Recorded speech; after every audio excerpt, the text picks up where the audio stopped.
Moments ago, a senior Israeli official telling Fox, quote, unfortunately, the Iranians have decided to continue to fire toward Israel. 2 missiles were fired toward Israel, and we believe they are trying to fire more in the next couple of hours. Now we will have to retaliate. This will happen, of course. It could end within several hours, but the Iranians, need to make a decision. Joining me now is Fox News senior strategic analyst and chairman of the Institute for the Study of War, General Jack Keane, back with me. General, thanks so much for being here. Your reaction to all of this? Yeah, Maria, well, thank you. Well, just a couple things on the immediate tactical situation. Ceasefires are challenging for regimes to get into effect. We've seen it time and time again. An administration makes a decision, and it still takes time to filter down to every person who's got a finger on the trigger here. So we got to find out what this really is. And the Israelis know where those launchers came from. They came from inside Iran. I don't think it has anything to do with proxies. It looks like they were shooting at mobile launchers that fired these missiles. So I think Israel has every right to retaliate, and retaliate strongly here, to make sure there's no other ceasefires. If we get subsequent fires from Iran, then that indicates that for sure they're blowing off the ceasefire. As of right now, I don't think we should take that at face value, assume that there may have been some problems with executing the ceasefire internally in Iran.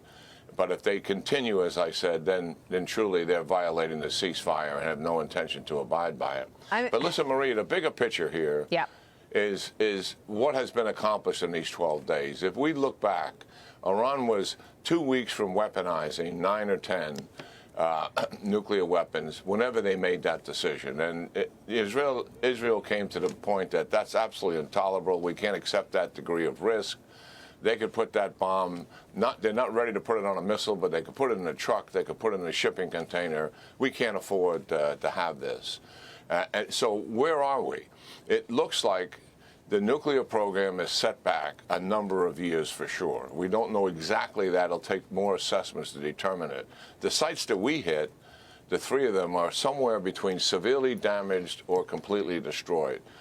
Updated BDA will confirm the reality of that. Their ballistic missile program is almost off the table. They still have some capabilities, but where they started from, it is incredible the amount of destruction that Israel has caused. Their military was weak to begin with, and it can still be more weak. And I believe Iran, politically, the regime internally in the country, is significantly weakened as a result of it. There's a tremendous achievement here that the Israelis had, and the United States came in there to help them finish it.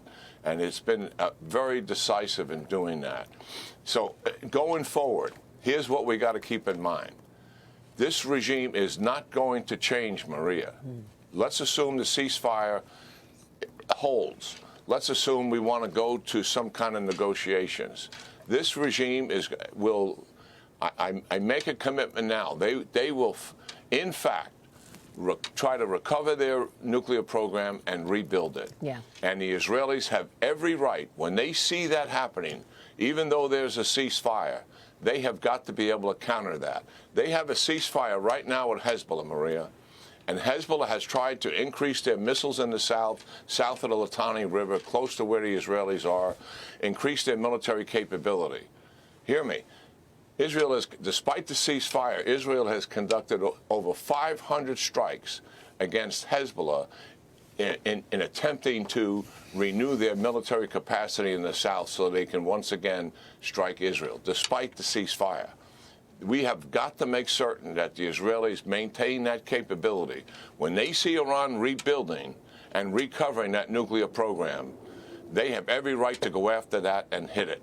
And that has got to be understood. The administration should support them on that. If we can get a deal that takes Iran completely off the table with a nuclear program, no enrichment, no centrifuges, and we can guarantee that they're not going to do something at a secret site. But if there is something going on at a secret site, or there is recovering and rebuilding of the current program, Israel has every right to counter that with a strike. And that's just the reality of what we're dealing with is. This regime is not changing, Maria. Well, look, I mean, people didn't think that we would ever see some common interests with Syria. And now we're seeing Syria really try to align or appear aligned with the United States. Is there no way to really trust that a ceasefire can take place unless we see regime change in Iran? So is that what it's going to take? Because we really were optimistic that President Trump's brokering of this peace agreement would be long-lasting. And then you had this hours into it. Is it all about this regime in Iran? Yeah, it is. But listen, the ceasefire, we're going to find out 24, 48 hours whether Iran is really committed to this, or was this just a challenge in execution of the ceasefire, which I think is likely the issue. But the real issue is here, and let me point it out to you again, is they're going to attempt to recover and rebuild their nuclear program. And when Israel has evidence of that, they should be able to counter that. Yeah. We can't get back to where we were 2 weeks out from having 9 or 10 nuclear weapons. That's an absurdity.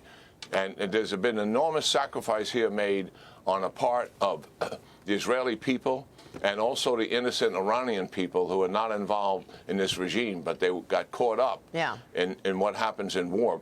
Civilians always suffer some consequences in war. So the sacrifices have been made here, and we've got to be determined that we're not going to squander those sacrifices by not being vigilant and staying on top of this regime. This regime is not going to change. Hopefully someone else takes over in Iran, and that's what the president wants, that's what Israel wants, and certainly 80% of the people in Iran want that. But that remains to be seen if that's going to happen. Well, I mean, and it's got to be somebody other than a hand-chosen pick of Khomeini. But I want to get your take on the others, sort of on the outskirts here. I mean, first of all, Russia. Putin is meeting with the foreign minister of Iran yesterday in Moscow, condemning or claiming to condemn the U.S. strikes on key Iranian nuclear sites, saying it was unprovoked aggression. Putin pledged to help the Iranian people, but he didn't specify how.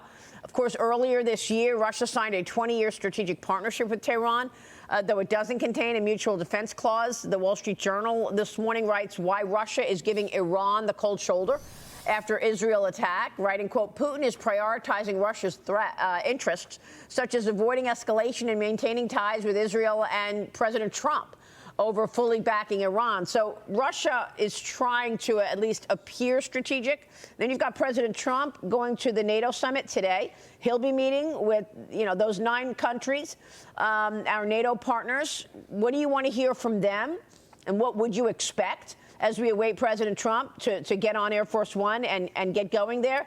But also your thoughts on Putin. And is he complicit in all of this? Well, I think this is just bluster on the part of Medvedev and Putin themselves. Listen, Maria, in October, Israel took down Russia's advanced air defense systems in Iran, all of them, the S-300s and the S-400s. Iran, they asked Russia to replace them. We don't know that for a fact, but let's make that assumption. Yeah. How many did Russia give them? None. What else did they give them as it became obvious that Israel was getting closer and closer and closer to doing something about Iran after they had finished off all the proxies? Russia provided no material support whatsoever, nothing. China provided no material support. They got thousands of ballistic missiles they could have provided. It's an important note. No help whatsoever. No help with air defense. This is a fracture in the Axis alliance that's been established, China, Russia, Iran, and North Korea, because Russia and China did not come to their aid. This rhetoric we're hearing now, bluster, and it's empty. Yeah. I think President Trump going into NATO already has leverage. 5% is what they're shooting for in terms of defense, but he has leverage and wind at his back to make certain and put more pressure on Russia to bring them to the negotiating table.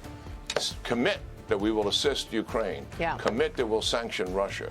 And I think we'll see Mr. Putin showing up at the negotiating table. The wind is at our back now as a result of the strong action the United States took here. And President Trump's strong action has had implications across the world, including what you just said, Russia's ability or willingness to continue that war in Ukraine. We're going to be watching it all and speaking with you along the way. General, thank you.